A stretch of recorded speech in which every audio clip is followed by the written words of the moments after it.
მოგესალმებით, ამ მეცადინეობაში ვისწავლით switch case ოპერატორს. Switch case ოპერატორს სხვანაირად გადართვის ოპერატორსაც უწოდებენ. Switch case if ოპერატორის მსგავსად არის განშტოების ოპერატორი და მისი სინტაქსი არის ასეთი. Switch გამოსახულება, შემდეგ იწერება ბლოკი და ამ ბლოკში გვაქვს case მუდმივა 1, ოპერატორების მიმდევრობა 1, რომელიც მთავრდება break-ით. შემდეგ არის case მუდმივა 2, ოპერატორების მიმდევრობა 2, break და ასე შემდეგ. რამდენიმე case შეიძლება იყოს. Default-ში წერია ოპერატორების მიმდევრობა break-ით მთავრდება. რაც შეეხება ამ switch case ოპერატორის შესრულებას, გამოსახულების მნიშვნელობა დასაშვებია მხოლოდ რომ იყოს მთელი ტიპის int, long int, ან შესაძლებელია იყოს char, ასევე შეიძლება იყოს string ტიპის. რაც შეეხება case-ის შემდეგ მდგომ მუდმივებს, ესენი არის ლიტერალები, ანუ წინასწარ განსაზღვრული მუდმივებია. მუდმივების მნიშვნელობები თანადობაში უნდა იყოს გამოსახულების ტიპთან. ოპერატორების მიმდევრობას რაც შეეხება, აქ C++-ის ნებისმიერი ოპერატორი შეიძლება იყოს დაწერილი. Break-ი ნიშნავს switch case-დან გამოსვლას. თუ გამოსახულების მნიშვნელობა დაემთხვა მუდმივა 1-ს, მაშინ შესრულდება ოპერატორების მიმდევრობა 1. Break-ი დაასრულებს და მართვა გადაეცემა switch-ის გარეთ გამოვა და შემდეგ რაც წერია იმ ოპერატორს გადაეცემა მართვა. და ასე შემდეგ, რომელ მუდმივასაც დაემთხვევა, შესაბამისი ოპერატორების ჯგუფი ან ოპერატორი შესრულდება. Break-ის დაწერა აუცილებელია საზოგადოდ. რაც შეეხება defaults, ეს შესაძლებელია იყოს ჩართული ამ switch case-ში, ან შეიძლება არც ჰქონდეს. Default-ი ნიშნავს, რომ თუ გამოსახულების მნიშვნელობა არ დაემთხვა case-ებში ჩამოთვლილ რომელიმე მუდმივს, მაშინ აუცილებლად შესრულდება ის, რაც default-ში წერია, default-ის შემდეგ დგომი ოპერატორი.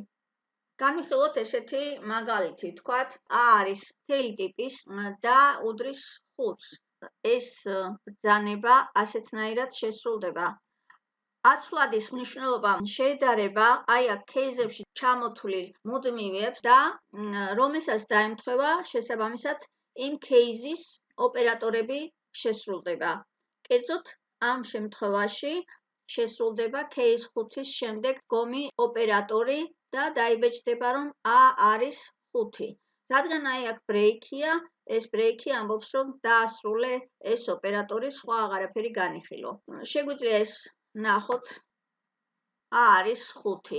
ანალოგიურად, თუ ჩვენ აქ ჩავწერთ A უდრის 3-ს, პირველი case შესრულდება, თუ ჩავწერთ 8-ს, გასაგებია, რომ დაიბეჭდება A არის 8, მაგრამ თუ ნებისმიერ სხვა რიცხვს ჩავწერთ, მაგალითად, ჩავწეროთ 205, ცხადია, ამ დროს დაიბეჭდება სხვა მნიშვნელობა, ანუ ის, რაც default-ში წერია. საზოგადოდ, აუცილებელია break-ების წერა, მაგრამ შეიძლება, რომ არ დავწეროთ break-ი.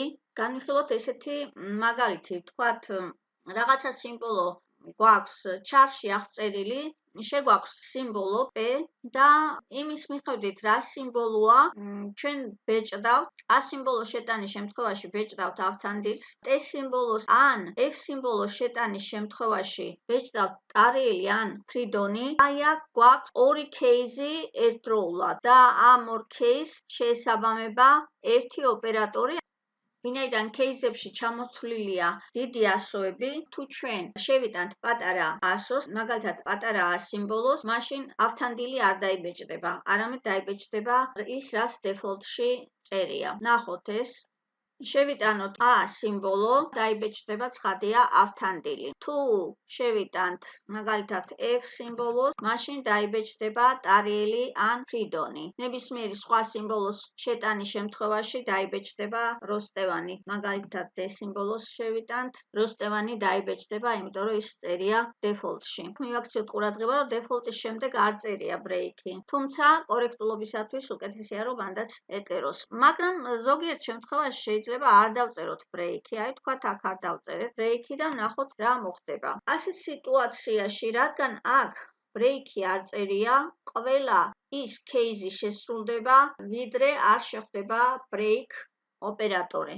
აი ამ შემთხვევაში T სიმბოლო რომ შევიტანოთ, ან F სიმბოლო რომ შევიტანოთ, მაშინ დაიბეჭდება ტარიელი და ფრიდონი და ამავე დროს დაიბეჭდება ნესტანიც.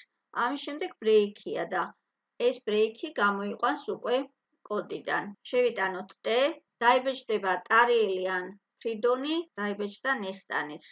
ამიტომ ყურადღება უნდა მივაქციოთ, რომ ყველგან ეწეროს ბრეიქი, თუ სპეციალურად არ გვჭირდება, რომ ასე იყოს. ეხლა განვიხილოთ ისეთი მაგალითი, როცა switch-ის შემდეგ წერია გამოსახულება. ჯერ უნდა გამოვითვალოთ გამოსახულების მნიშვნელობა და შემდეგ რომელ case-ში ჩაწერილ მნიშვნელობასაც დაემთხვევა, მაშინ ის შესრულდება. აი ნახოთ, აქ x-ის მნიშვნელობა არის 10-ის ტოლი, y არის 21. აი აქ კიდე გვაქვს z ცვლადი და ეს z ცვლადი გამოითვლება აი ამ case-ებში.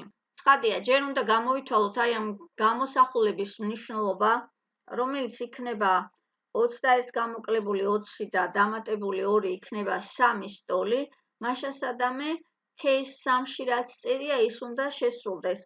ანუ x plus y უნდა გახდეს z და იქნება x plus y არის 31 და დაიბეჭდება z უდრის 31-ს. ნახოთ ახლა ეს და თუ ჩვენ ახლა აქ შევცვლით მნიშვნელობებს, ჩავწეროთ 40, მაშინ y-ს გამოვაკლოთ უკვე 80 იქნება. ამ case-ებს არ დაემთხვევა არც ერთს, ამიტომ z გახდება y-ის ტოლი და დაიბეჭდება ის, რაც default-ში წერია, ანუ z გახდება 21-ის ტოლი.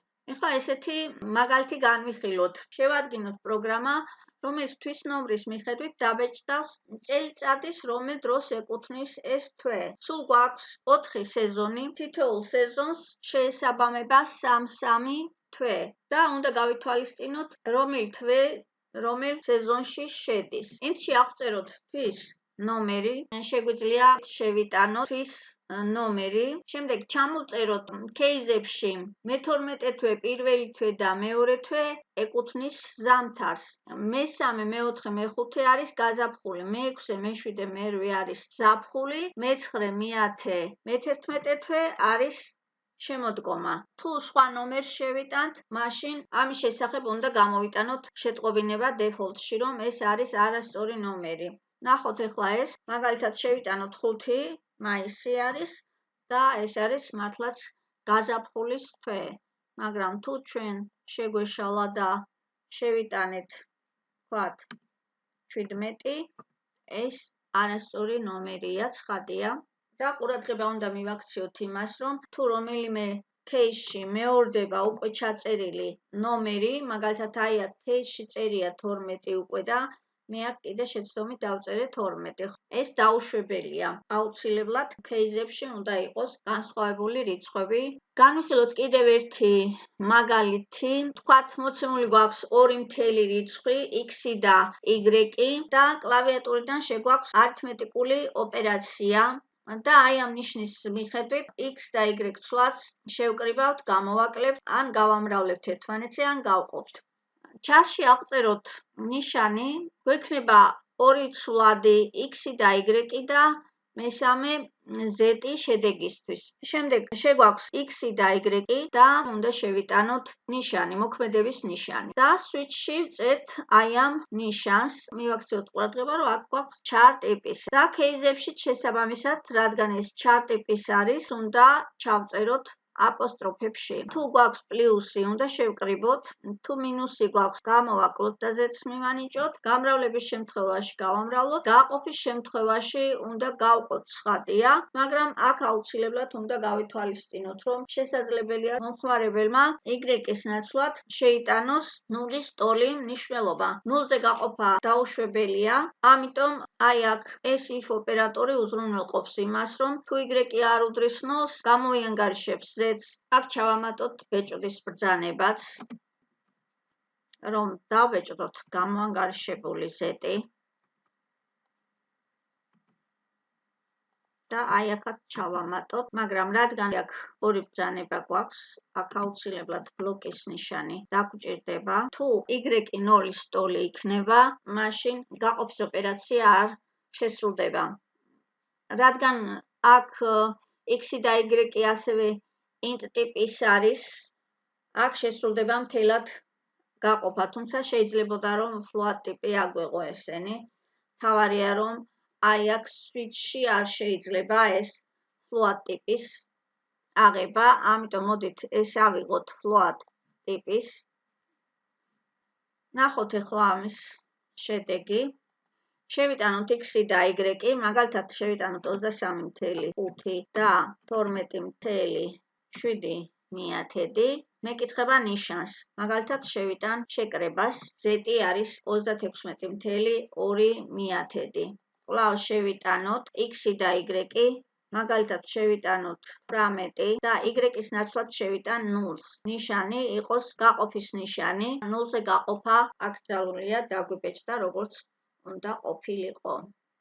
ამ კოდში დეფოლტი არ გვეწერა საერთოდ, ანუ სხვა მოქმედების ნიშანს თუ შევიტანთ, მაგალითად %-ს, ის დეფოლტში უნდა წავიდეს, მაგრამ არა გვაქვს აქ, ანუ აქ დეფოლტი არ ჩავწერეთ ჩვენ.